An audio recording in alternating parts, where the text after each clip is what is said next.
नमस्कार बंधुरा आमार चैनेले स्वागत। आज सरस्वती पुजो और सरस्वती पुजो उपलक्षे बाड़ीते आमी तैरी करेछिलाम मुग डालेर दिए खिचुड़ी और सेटा होच्छे फुलकपि और कड़ाईशुटी दिए करेछिलाम। 500 ग्रामेर मतन मुग डाल निয়েছি और 500 ग्रामेर मतन गोविंदभोगेर चाल निয়েছি। आमी डालटाके भालो करे भेजे निয়েছি। डालटा भाजा हये गेले जलटा दिए भालो करे आगे आमी धुइনি, परे आमी भाजार परे धुए निये तारपर डालटा आमी हाঁড়িতে दिए दिलाम।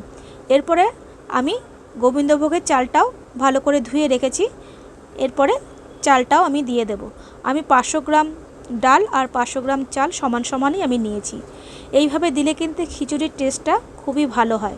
এটা গোবিন্দভোগের চাল দিয়ে করছি আর গোবিন্দভোগের চাল দিয়ে কিন্তু খিচুড়িটা সুন্দর হয় খেতে। একটুখানি আমি ঢেকে রেখে দেব। আমি আগের থেকে নুন আর হলুদ কিছুই দিলাম না। এরপরে আমি ঢাকনাটা খুলে যে ফেনা ফেনাগুলো উঠেছে এগুলো কিন্তু আসলে ডালের একটা নোংরা, সেই ডালের নোংরাটা আমি আস্তে আস্তে তুলে ফেলে দিচ্ছি। আর ডাল থেকে একটা কষও বেরোয় সেটাও আমি ফেলে দিলাম। আমরা কিন্তু এইভাবেই তৈরি করি। আর সামান্য পরিমাণ মতন নুন দিয়ে 2 চামচের মতন হলুদ দিয়ে আবার ভালো করে নেড়ে চেড়ে আমি আবার যতক্ষণ না ডাল চালটা সেদ্ধ হচ্ছে ততক্ষণ ধরে আমি এটা ঢাকনা দিয়ে রাখবো। আর অন্যদিকে আমি কিছুটা হয়ে গেছে, এরপরে আমি কড়াইশুঁটিগুলো দিয়ে দিলাম।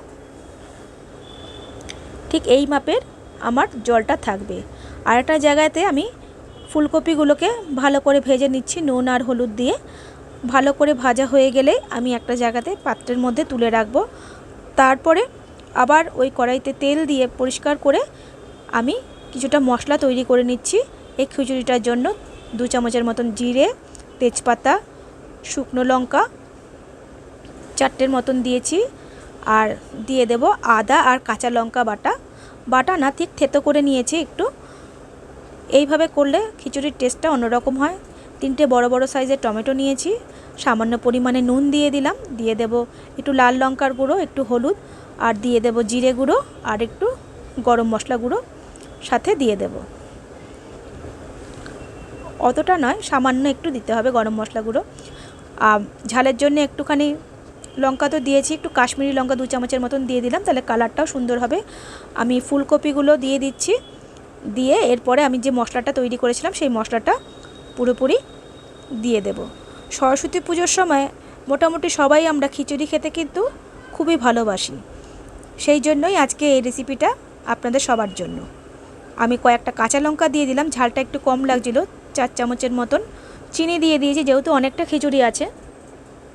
আর দিয়ে দেব খানিকটা ঘি। একটু জিরে গুঁড়ো দিয়ে দিলে ভালো হতো। জিরে গুঁড়োটা বার করতে আর সময় হলো না, এমনি দেরি হয়ে গিয়েছিলো, যার জন্য ভাজা জিরে গুঁড়োটা আর দেওয়া হলো না। ভাজা জিরে গুঁড়োটা দিলে এর সাথে আরও সুন্দর হয় খেতে। আপনারা পারলে একটু ভাজা জিরের গুঁড়ো দিয়ে দেবেন। আমার আর দেওয়া হয়নি। যাই হোক, এইভাবে করে নামাবেন।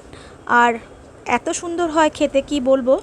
আমি বেগুনি করেছিলাম, আমি ছোট ছোট করেই করেছি। আর আলু দিয়েও বেগুনির মতনভাবেই ভেজেছিলাম। আর ধনেপাতার বড়া একদম লম্বা করে যে ধনেপাতা দিয়ে, আর করেছিলাম লাবলার তরকারি, পাঁপড় ভাজা আর চাটনি। এইভাবে যদি কেউ পায় তাহলে কে না খাবে, সবাই খাবে। খেতে কিন্তু সবাই আমরা মোটামুটি ভালোবাসি, বিশেষ করে বাঙালিরা।